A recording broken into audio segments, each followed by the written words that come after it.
Hi, today we're going to be reading and discussing The Ex-Basketball Player by John Updike. And with every poem, I suggest that we read through the entire poem before we ever start getting into analyzing the poem. So let's go ahead and jump right in.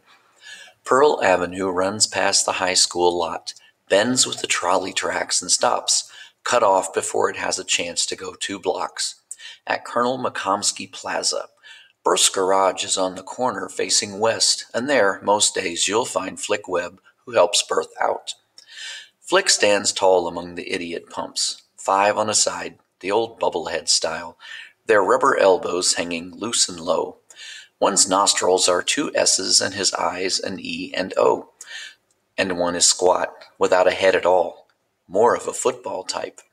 Once Flick played for the high school team, the Wizards. He was good, in fact, the best. In '46, he bucketed 390 points, a county record still. The ball loved Flick. I saw him rack up 38 or 40 in one home game. His hands were like wild birds. He never learned a trade. He just sells gas, checks oil, and changes flats. Once in a while, as a gag, he dribbles an inner tube, but most of us remember anyway. His hands are fine and nervous on the lug wrench.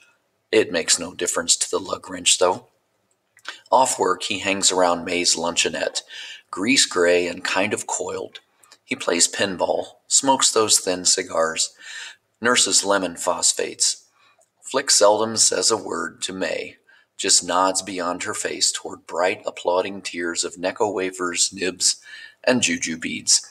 So let's get started with the beginning of this poem, or just to sort of take a look at the overall idea behind the poem. We know that Flick Webb is the main character in this poem, and he is, as the title explains, he's an ex-basketball player. He used to play basketball. Now he spends his time at Berth's garage, helping Berth out, and then when he's not there, he's hanging around May's luncheonette, playing pinball, smoking cigars, and not doing much of anything. So it's kind of a tragic poem. We had a person who was pretty talented at basketball, and now he's just kind of a has-been. So let's take a look at some of the things that make this poem really special and valuable. Let's start with the beginning. Pearl Avenue runs past the high school lot, bends with the trolley tracks, and stops, cut off before it has a chance to go 2 blocks. All right, well, that's a good start. Pearl Avenue is a street. So John Updike, the poet, has chosen to start his poem off with a street. And with most poems, or I should say with some poems, sometimes the choices that the poet makes are pretty important. In this case, Updike begins his poem by calling this street Pearl Avenue, and he could have called that street anything he wanted to.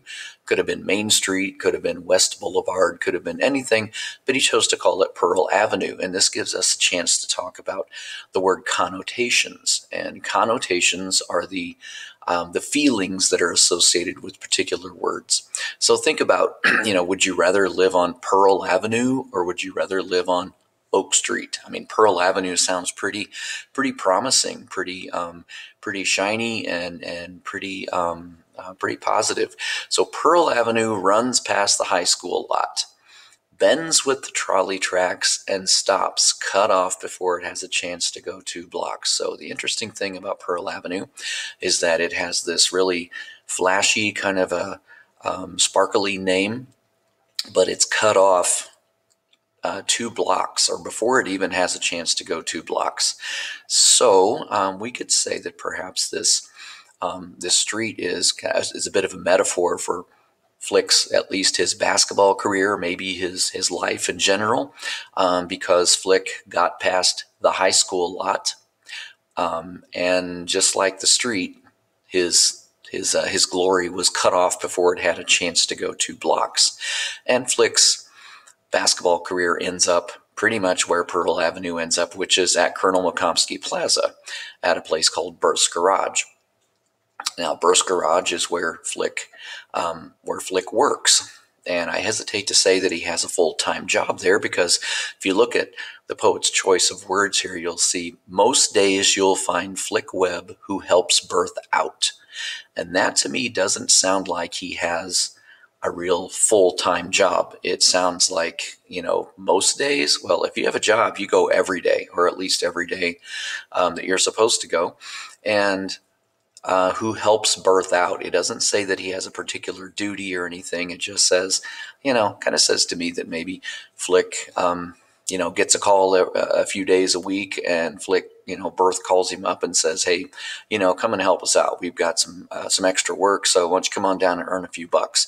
But it doesn't say that Flick even has a real job. So Flick is kind of a tragic character. All right, so that's the kind of the setting and the introduction of the character in the first stanza. The second stanza is entirely devoted to gas pumps, which seems a little peculiar. So let's take a look at what the poet does here.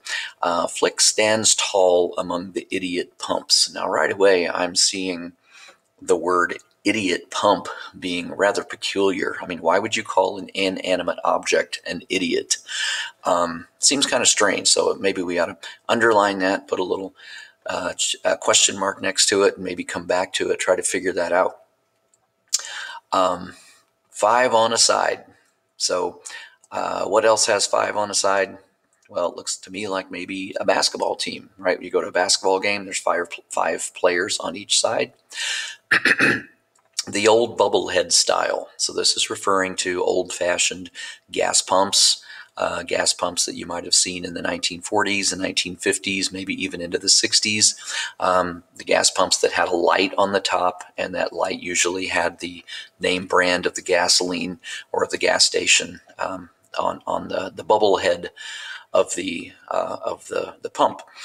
Their rubber elbows hanging loose and low. And I'm guessing that those rubber elbows are probably the hoses that hang down from the gas pumps. One's nostrils are 2 S's and his eyes an E and O. So this is going to require a little bit of background. There used to be a gasoline brand referred to as Esso, E-S-S-O. And you may recognize it now as Exxon. It's been merged with some other companies to form Exxon.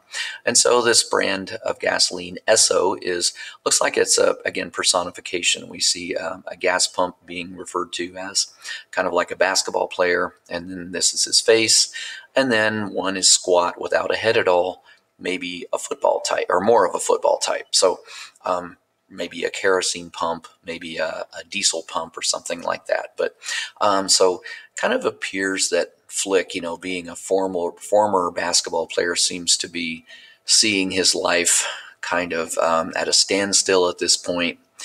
And everything he sees through the lens of his past.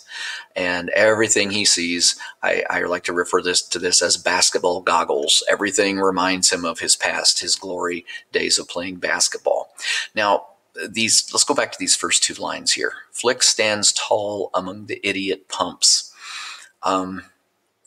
Stand tall could be a couple of different things. So to stand tall means, if you're 6'6", you're standing tall, right? You're probably a lot taller than most people. But stand tall could also mean some other things. To stand tall means to feel proud of yourself, to feel fulfilled, to feel confident. And so the tragedy here, though, is that Flick stands tall among the idiot pumps. So, compared to inanimate objects like gas pumps, Flick seems pretty fulfilled. He seems pretty superior. So that's a pretty sad statement on Flick's current situation. And then the word bubblehead. I don't know, when we see the word idiot and the word bubblehead kind of so closely located in this poem, it kind of sounds like somebody's using some insulting language. Now, is John Updike referring to Flick as an idiot, as a bubblehead? That would be pretty harsh, I would think. But Flick does make some pretty ill-advised decisions, and not that he's not to be looked down upon because he works at a gas station. But I think this poem has to do a lot with wasted potential, and we'll talk more about that as we get into the poem. So Flick, if in fact he is being referred to as a bubblehead or an idiot, it's not because of a lack of ability. It's poor choices, or I should say maybe wasted potential that Flick's displaying. So in the third stanza, we have a little bit about Flick's history as a basketball player. Once Flick played for the high school team, the Wizards. So let's stop right there for a second. Updike chooses to refer to this team as the Wizards. He could have called them the Wildcats. He could have called them the Indians. He could have called them the Lancers. He could have called them anything, but he chooses to call them the Wizards. And I think that's not really by accident. Wizards, if you think about what a wizard is, it's pretty powerful and magical. And, Flick seems pretty powerful and magical with his basketball. But also we have to keep in mind that wizards are not real. They're fantasy. They're fiction. And so a little bit like maybe Flick's expectations of being able to continue this glorified life of being a basketball player who gets all of his validation and all of his pats on the back for his basketball playing. So Flick played for the high school team, the Wizards. He was good. In fact, the best. In 46, he bucketed 390 points. A county record still.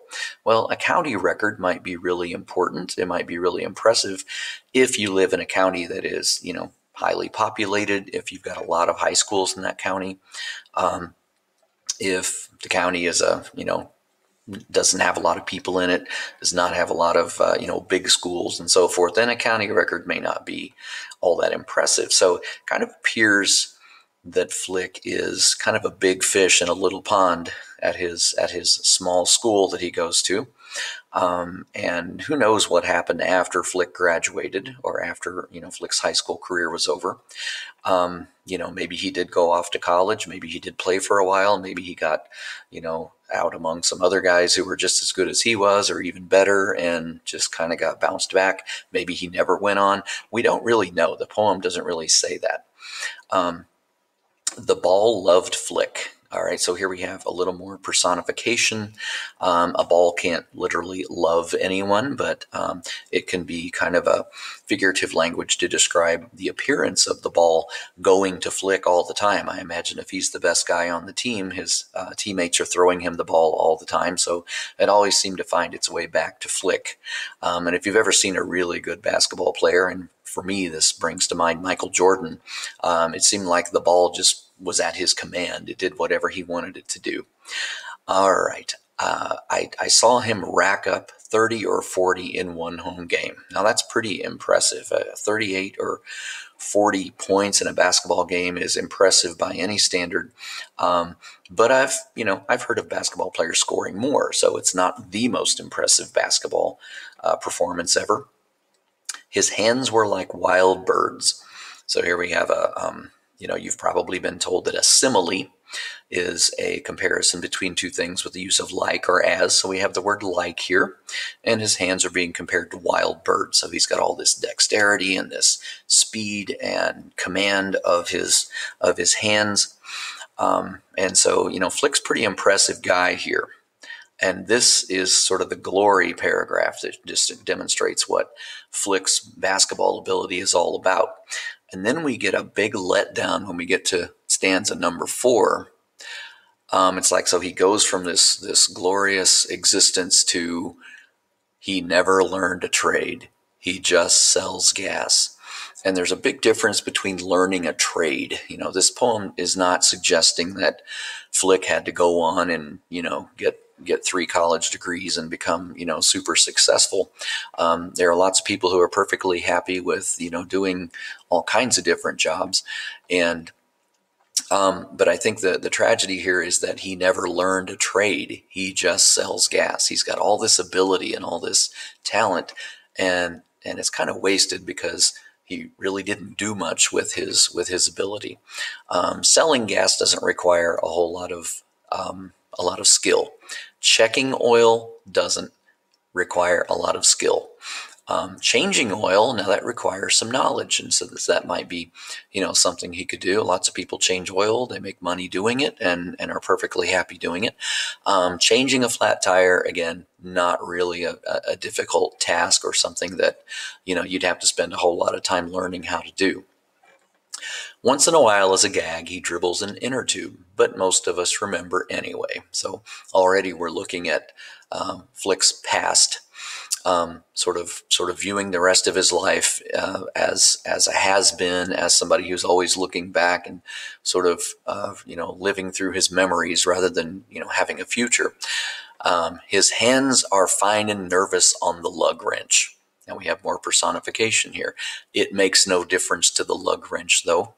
So he has all this dexterity and this talent and this ability in his hands, but to operate a lug wrench, all you have to do is turn it. All you have to do is twist it. You can even step on it and it'll work. So pretty much anybody can operate a lug wrench. So this talent that he has in his hands is wasted on, this lug wrench. And then we have sort of a tragic ending to the poem. This is what Flick is reduced to. Off work, he hangs around May's luncheonette, grease gray and kind of coiled. He plays pinball, smokes those thin cigars, nurses lemon phosphates. So this is what Flick does. And the interesting thing is that Flick, he played basketball, which is a game of strategy. It's a game of skill. It's a game that you can continue to sharpen your skills and get better at it all the time. And he's traded that ball in for this ball, a pinball. And, people may argue about this, but pinball doesn't really require a whole lot of skill. You're just kind of hitting the buttons on the side of the game and knocking a ball up into the, where the scoring mechanisms are. And let's talk about pinball for just a minute, because I think that kind of brings us back to this name, Flick Webb. Flick seems like a strange name to call somebody, but it's been argued that the name Flick Webb kind of sounds a little bit like what happens when you shoot a basketball, right? Basketball coaches will tell you proper shooting form involves flicking the wrist, and if you shoot the ball and you make it into the basket, then it goes into the web. So you're flicking your wrist and you're flicking the ball into the web. Now, that I don't know if Updike meant to do that or not, but I can't imagine that, it was done by accident. And then we go down here to the pinball game. And when you push the buttons on the side of a pinball game, the paddles flick back and forth. They make a really distinctive noise. So Flick goes from flicking his wrist to shoot a basketball to flicking the paddles on a pinball game. And he's, this basketball is a game of teamwork. It's a game of strategy. And now, pinball is just a game that you play by yourself. And so Flick is kind of isolated. He's kind of living inside his head now and just living in that world of pinball. And he's smoking thin cigars, nursing lemon phosphates. And that's kind of an old-fashioned word for like a lemon soda. Flick seldom says a word to May, just nods beyond her face toward bright applauding tiers of Necco wafers, nibs, and juju beads. Now, these are some kind of old-fashioned candies. I think you can still find most of these at movie theaters, but you don't see them in very many other places. But these are candies that would have been popular back in, the 1930s, 40s, 50s. And so Flick just nods beyond May's face towards a candy rack, right? Applauding tears. And so what that brings to mind is if you've ever been to like a convenience store or something and you've seen racks and rows of candy, that's kind of what we're looking at. So we're at the luncheonette and we see a candy rack, and these are the candies we have there, and they're bright, they're full of all kinds of packaging, but that's what's literally there.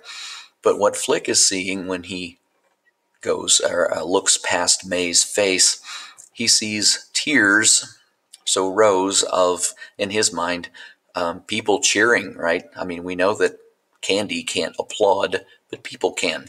So he's imagining going back into his glory days of playing basketball and he's playing his game, and so he shoots a high score in pinball, and instead of real people applauding for him, now he's, just imagining these pieces of candy applauding for him, which again is pretty tragic. So Flick is kind of he's a has-been, right? He's a guy who had some glory days, and now those days are over, and he's really not doing anything to make a whole lot of anything rewarding of his life, and he's just kind of living in the past. And so I think when we get to theme, and theme is a universal truth brought out through literature. One of the major themes that we see in this poem has to do with, I guess, diversifying. Looks to me like Flick pretty much put everything into basketball. Now, it doesn't really say this, but we can kind of infer that Flick didn't do much in school besides play basketball. Here we see that he never learned a trade. He just sells gas. So the only positive thing we ever see Flick doing is, playing basketball. But once that was over, doesn't seem to be a whole lot else going on in his life. So I suppose if there's an idea to come away with here, it has more to do with wasted potential, and that's where the real tragedy is with this poem. I don't think there's a real, like, a moral to the story or anything like that. Most good literature doesn't necessarily have a moral, but in this case we can kind of draw out a theme, at least one theme, probably more than that. And it seems to me like maybe Flick would have had a plan B. And it's great to be a talented basketball player. It's great to be talented at just about anything. But if that's all you do is just count on all of your validation and all of your fulfillment out of one thing, what happens when that one thing goes away? It's not going to last forever. We might want to sharpen our skills and into other things and explore other things.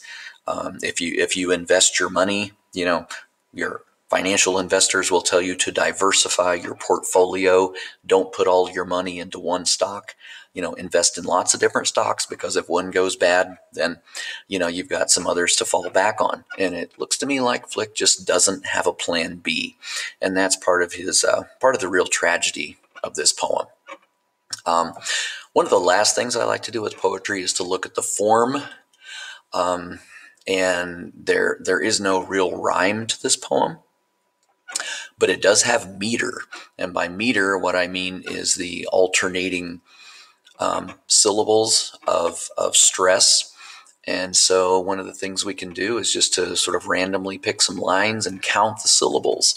So Pearl Avenue runs past the high school lot. That is 10 syllables. Bends with the trolley tracks and stops cut off. There's 10 syllables. And if you follow that pattern all the way through this poem, you're going to see that every line has 10 syllables. And it also follows a pattern called iambic pentameter. And you may have learned that when you studied Shakespeare. Shakespeare's plays are all written, I wouldn't say every single line, but most of his poems or his plays are written in primarily iambic pentameter. And so John Updike is using pretty much the same form that Shakespeare used when he wrote his plays. This is also unrhymed iambic pentameter, and what we refer to, that's what is referred to as blank verse. Blank verse is when we have iambic pentameter, but it does not rhyme. And again, that's what Shakespeare used. So here we have John Updike into the early 20th century writing this poem, or the mid 20th century writing this poem, using the very same forms that Shakespeare used. So anyway, that's the form element of this poem. Hopefully that covers all of the bases, and there's probably lots of other things we could talk about with this poem, but I think that's going to do it for right now. And hope you enjoyed the poem, and take care.